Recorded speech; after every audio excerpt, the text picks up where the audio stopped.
poster of Lord of the Rings when I was a kid. That was way before the movies came out.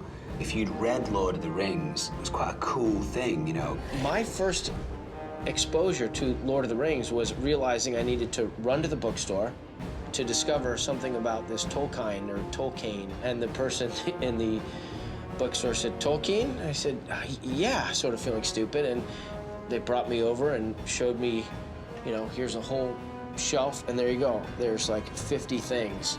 It is incredible the kind of cultural force that The Lord of the Rings continues to be. In the 50 years since they've been published, The Lord of the Rings has sold over 150 million copies. And the movies, of course, were some of the top-grossing movies of all time, over $5.9 billion in sales.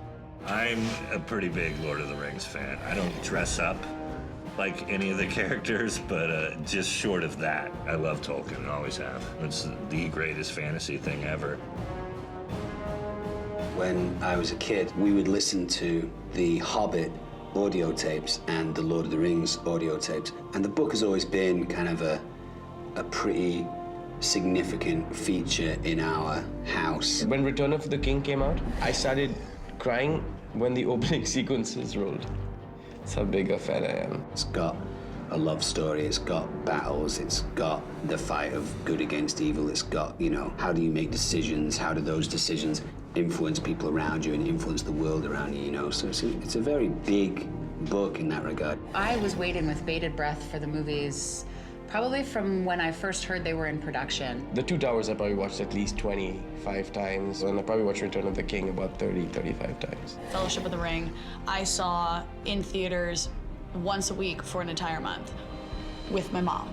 I feel like every dude wanted to be Aragorn until the movies came out, and then everyone was like, Legolas, Legolas, but no, diehard Aragorn fan all the way for me. He was tall, dark, mysterious. Maybe I had a crush on Aragorn, and I'm realizing that now.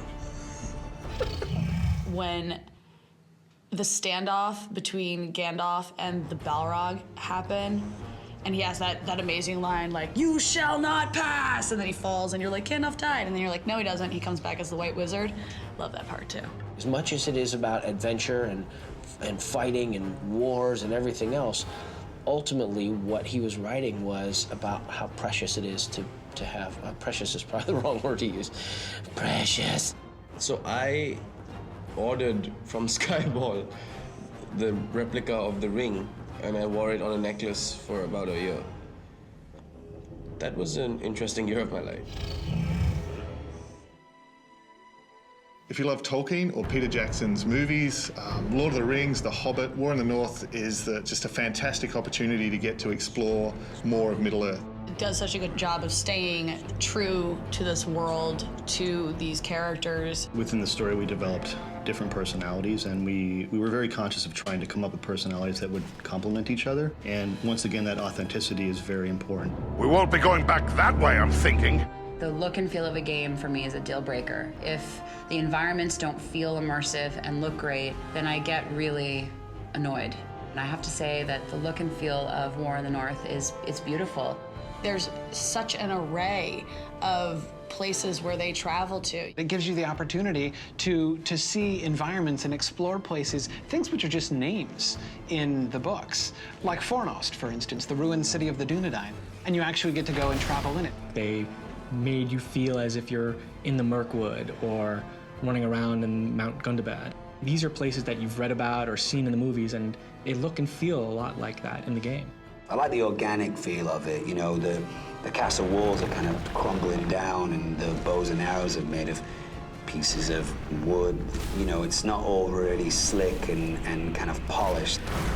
Expect to see some very familiar faces from the films, but also some from the books that weren't in the films, that no one's really seen before. I present to you Elladan and Elrohir, the sons of Elrond Half-Elven. Lord of the Rings brings out the best in artists.